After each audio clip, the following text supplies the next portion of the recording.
What's up, guys? Welcome back to Pound for Pound House. Today we're talking about Geoff Neal versus Garry. I think this fight deserved its own video. I'm going to give you my thoughts on it, give you my prediction, break the fighters down. And if you haven't already, please like this video, comment below, subscribe, and hit the bell icon so you can see all the new videos I upload and all the shorts. All right, let's jump into it. With Machado Garry. He's 26 years old, so he's obviously young. He's on the right side when it comes to, age. He's undefeated, which is huge. I mean, I think there's a couple other undefeated guys, and he's one of them. So that's pretty big, especially being in such a stacked division. And he's also 6'3", so he's long, he's lanky. His most notable fights are obviously Neal Magny, which he pretty much demolished, and Daniel Rodriguez, which he also pretty much demolished. He's aside from that, he doesn't have really that many big names. Unfortunately, he's just had a lot of fights canceled. I mean, just in the last two out of his four fights were just canceled, so it sucks for him. And one being the guy who he's fighting next. Obviously, he's very promising. He's a great fighter. He uses all his tools very well. It's not that he's just, aside from all his, by the way, just to say this, aside from all his bullshit that he has going on with his wife and whatever, all that stuff that everybody was going after him about, he's actually a pretty decent fighter. Is he a fan favorite? No, unfortunately not. He's not a fan favorite. So that's that. But yeah, I mean, he's had a good TKO or KO win streak. He doesn't get that many submissions, and he's been on a hot streak. He's just doing really well right now. Now he's going up against somebody like Geoff Neal, who's a veteran at this point. I think he made his debut back in 2018, so he's been around for a little bit. Not as many fights, but he's been around. He lost his last fight to Shavkat Rakhmonov, which was an amazing fight. Just got killed at the end, or submitted at the end. He's called Hands of Steel because this guy can hit like a damn truck. I think he has a similar reach to Garry, if I'm not mistaken. Actually, he has a 1-inch reach advantage on Garry. His record 15-5, so he has fought some decent names. He's fought Shavkat, as we said. He's fought Vicente Luque, which was crazy because he TKO'd Vicente, which nobody does. And so the fact that he did that was huge. He fought Santiago Ponzinibbio. He's fought Neal Magny, Stephen Thompson. So he's definitely fought a good amount of people, a good amount of big names. And so he has that experience with high-level guys. Now, looking at his last fight tells you that this guy can, trade. He's obviously a striker. He can, you can take one, he can give one.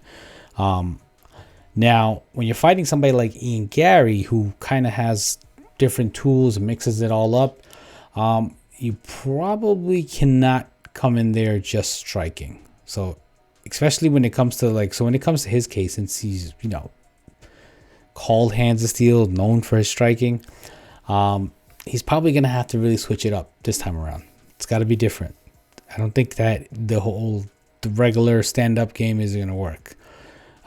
Sure, everybody has a puncher's chance, but I don't think it goes that way in this case, because Garry is just, I feel like he's just too well-rounded, and it's just not going to work.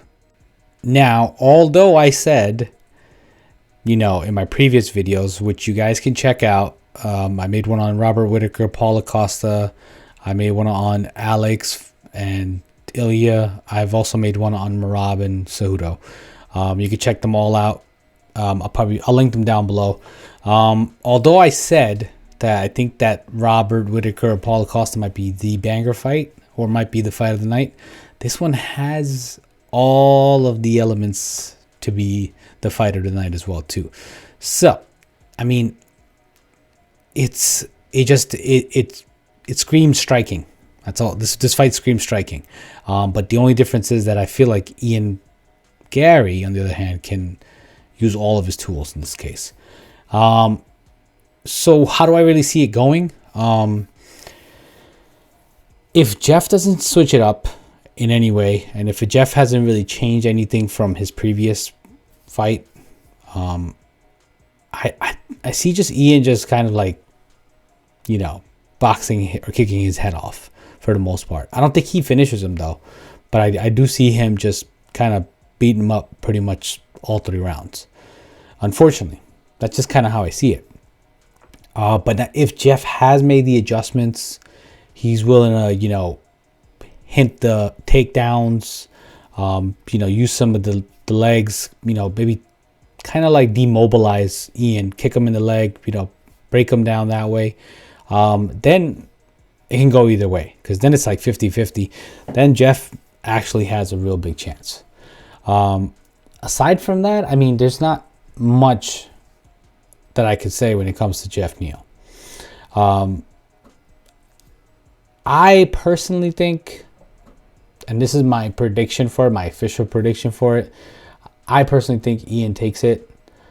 Unfortunately, I think Ian does take it. I mean, they had some shit going on back and forward, because Ian just kind of talks a lot. So I don't know if the mind game stuff is is working or not, or if the mind game stuff is gonna also affect Geoff, but I don't see it happening. I'm gonna play those clips for you guys. Come here, I have something to show you. See this thing? I hate it, but it works and it gives me cardio. Geoff Neal, I'm coming to put your long cover to the test, pal, yeah? I'm not going to engage in too much trash talk, you know what I mean? I'm not, never been that type of person, but it's entertaining, you know what I mean? Him talking shit, but the fans got my back on this one. I don't got to say shit anymore. I mean, as you see, Geoff Neal's not going to exchange in the nonsense with him, but Ian's going to come in there and talk his shit, so it's kind of what it is. Now, with all that being said, I don't think the shit talking affects Geoff that much. I don't think that gets to his head.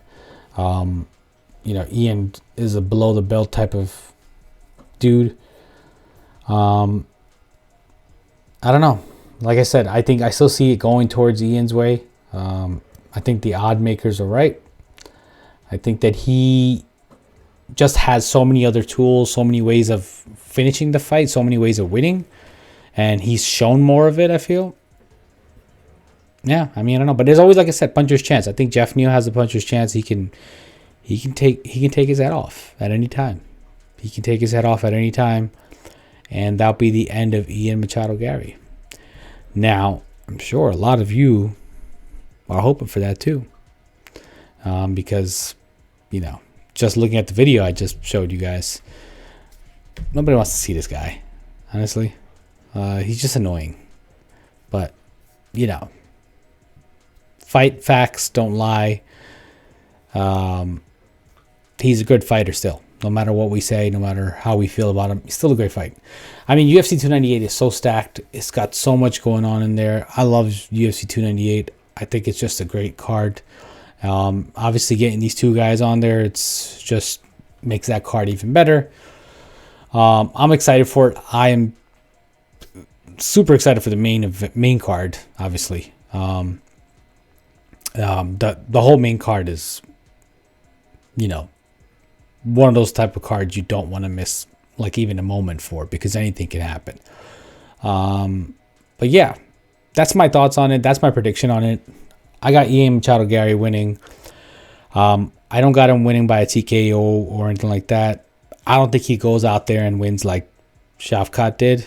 Shavkat's just a different species. But I do see him going out there and winning by decision. I think Geoff Neal's just a tough guy. He could take it. And obviously he can return fire as well. But yeah, I mean, that's how I see it going. But hey, puncher's chance. Even though my official prediction is Ian Garry winning, I hope Geoff Neal takes his head off. But anyways, let me know what you guys think. What's your thoughts on this fight? Who do you guys have winning? By how? What round? And what's your favorite fight on the UFC 298 card? For me, as of right now, it's Robert Whittaker versus Paul Acosta. But this fight is going to be a banger as well. But hey, leave your thoughts in the comments below, and I'll see you guys in the next one. Hey guys, thanks for watching. Please don't forget to like this video. Also, if you're enjoying the content, please consider subscribing, and don't forget to hit the bell icon so you can see all the new videos I upload.